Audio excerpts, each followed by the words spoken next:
Friends, welcome to Prakash Tarot Card Reader. Thanks for taking your time out and watching the video. If you like the video, please do subscribe. Thank you. नमस्कार दोस्तों, प्रकाश tarot card reader का बहुत बहुत नमस्कार। लखीमपुर खीरी में एक incidence हुआ कि किसी मिनिस्टर के जो गाड़ियां रहती हैं वो किन्हीं लोगों पे चढ़ गई। अब बता बताया ऐसा जा रहा है कि वो किसान थे। अब वो वाकई में किसान थे या फिर राकेश टिकैत के नकली किसान थे या कौन थे, वो जांच का विषय है। और उसमें वो गाड़ी में जो लोग थे उनकी भी मृत्यु हो गई। अभी उनकी ऑटोमेटिक मृत्यु हुई कि उनको वहाँ जो मौजूद थे राकेश टिकैत के गुंडे उन्होंने मारा या क्या, वो भी जांच का विषय है। लेकिन उसकी वजह से ऑपोजिशन पार्टीज को एक मौका मिल गया हो हल्ला करने का, जो उनको चाहिए था। और उसके बाद से हर कोई लखीमपुर खीरी जाना चाहता है, लेकिन योगी आदित्यनाथ ने वहाँ पे जाने से रोक दिया है। डिटेन किया जा रहा है लोगों को, नेताओं को जाने नहीं दिया जा रहा है। अब ये जो भी कुछ हुआ लखीमपुर खीरी में, इसका इम्पैक्ट क्या पड़ेगा, योगी आदित्यनाथ क्या सोचते हैं, अपोजिशन और जनरल पब्लिक परसेप्शन क्या है, और आने वाले समय में, आने वाले 2-3 महीनों में ऐसा और भी कोई इंसिडेंस होएगा क्या वहाँ उधर यूपी में, उसके लिए है ये रीडिंग। सबसे पहले ये योगी आदित्यनाथ के कार्ड है।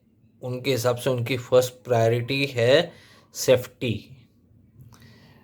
सेफ्टी ऑफ पब्लिक,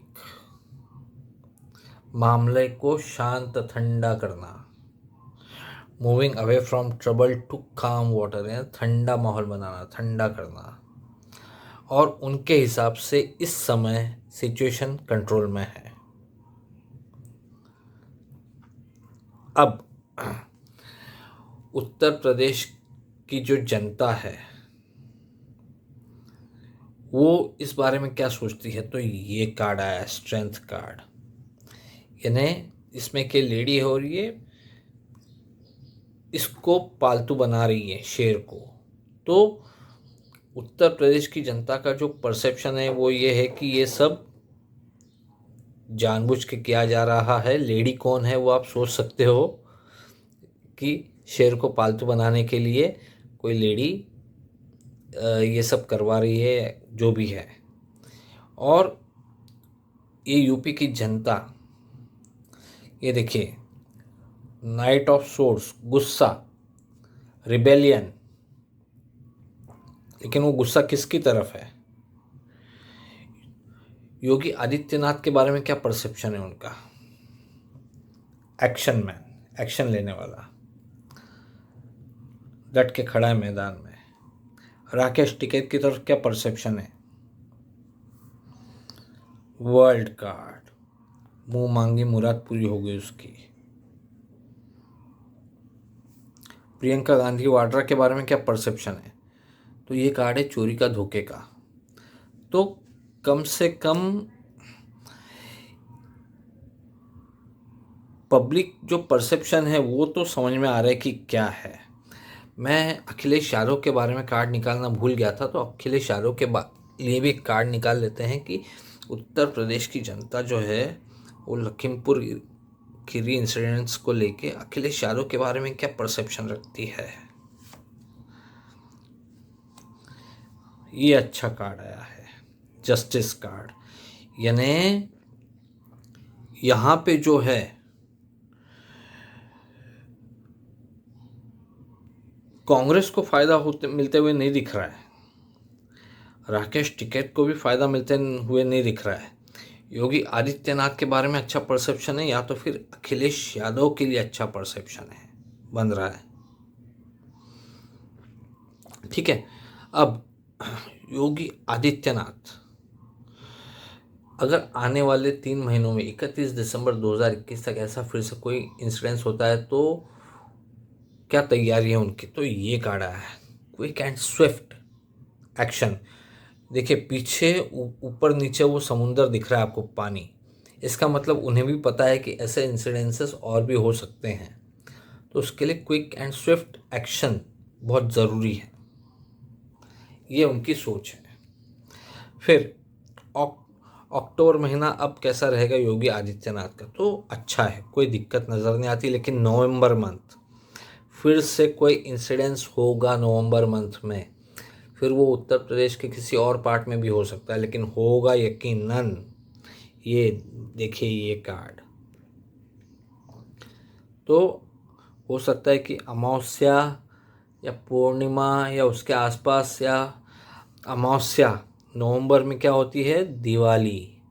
तो दिवाली के आसपास, दिवाली अमावस्या का दिन, दिवाली के आसपास भी कोई ऐसा इंसिडेंस हो सकता है यूपी में। तो योगी जी, अगर आप तक मेरी आवाज़ आ रही है, पहुंच रही है, तो संभाल के रहिएगा नवंबर मंथ में। दिसंबर मंथ फिर से ओके है, अच्छा है योगी आदित्यनाथ का। अब अगर ये दिसंबर तक यूपी में चुनाव होते हैं तो बीजेपी के लिए क्या आउटकम होगा, तो ये कार्ड आया है, यानी बीजेपी को अच्छा रिस्पांस मिलेगा। 1 जनवरी 2022 से लेके तो 31 मार्च 2022, इस पीरियड के दरमियान अगर चुनाव होते हैं यूपी में तो उसका आउटकम बीजेपी के लिए क्या होगा, तो ये कार्ड आया है, फूल कार्ड। और ये देखिए, ये कार्ड साफ साफ शो करता है कि भारतीय जनता पार्टी ने मुगालते में नहीं रहना चाहिए। ये देखिए, ये आदमी है, ये लड़का है, ये पीक पे खड़ा है और ज़रा आगे गया तो गिर सकता है खड्डे में ऊंचाई से। और ये यहाँ पे कुत्ता है जो उसको भौंक के उसको सावधान कर रहा है कि भैया आगे देख।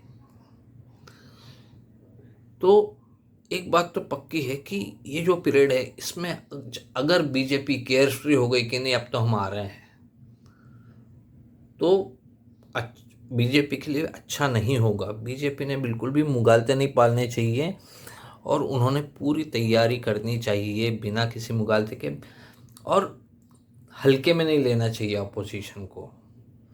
जहां उन्होंने हल्के में लिया वहां पे, क्योंकि अगर आप अखिलेश यादव वाली मेरी रीडिंग देखेंगे तो 1 जनवरी 2022 से लेके तो 31 मार्च 2022 ये पीरियड उनका अच्छा है, और यहाँ पे भी उनके लिए जो परसेप्शन बन रहा है वो एक ये अच्छा कार्ड, जस्टिस कार्ड आ रहा है। सो कहीं ना कहीं इस पीरियड में बीजेपी ने संभालना है और मोदी जी ने कोशिश करनी चाहिए कि इस पीरियड में इलेक्शन ना हो, इलेक्शन अप्रैल से लेके जून में हो। तो वैसे जब भी इलेक्शंस की डेट्स आएंगी तो मैं प्रॉपर रीडिंग लेके आऊँगा, मेरी जो भी रहेगी यूपी इलेक्शंस के ऊपर। बट फिलहाल यानी ये जो कार्ड है ना, ये मुझे थोड़ा सा, क्योंकि हर कोई यही बोल रहा है कि जो इलेक्शंस होंगे वो फरवरी मार्च में होंगे और मार्च तक वोट काउंटिंग भी हो जाएगा। तो अगर ये होता है ना तो फिर बीजेपी को सावधान रहने की ज़रूरत है, मुगालते पालने नहीं चाहिए उन्होंने। फिर ऑल इन ऑल इस रीडिंग से ये मालूम पड़ता है कि लखीमपुर खीरी का जो इंसिडेंस हुआ है उसका कोई बैड इम्पैक्ट नहीं पड़ा है इस समय अभी योगी आदित्यनाथ की इमेज के ऊपर या भारतीय जनता पार्टी की इमेज के ऊपर एज ऑफ टुडे। बट इसका फ़ायदा यकीनन अखिलेश यादव को हो रहा है, अखिलेश यादव को सबसे ज़्यादा फ़ायदा हो रहा है। प्रियंका गांधी वाड्रा को कोई फ़ायदा नहीं, कांग्रेस को कोई फ़ायदा नहीं, और योगी आदित्यनाथ की यस एक इमेज है वो दिखता है साफ साफ। तो ऑल इन ऑल अभी भी everything is under control BJP के। अब देखते हैं नवंबर में क्या होता है, नवंबर में भी ऐसा ही कुछ होने वाला है। लेट्स सी, उम्मीद करता हूँ कि ऐसा कुछ ना हो, सब सबकी दिवाली अच्छी मने नवंबर में यूपी में। Thank you.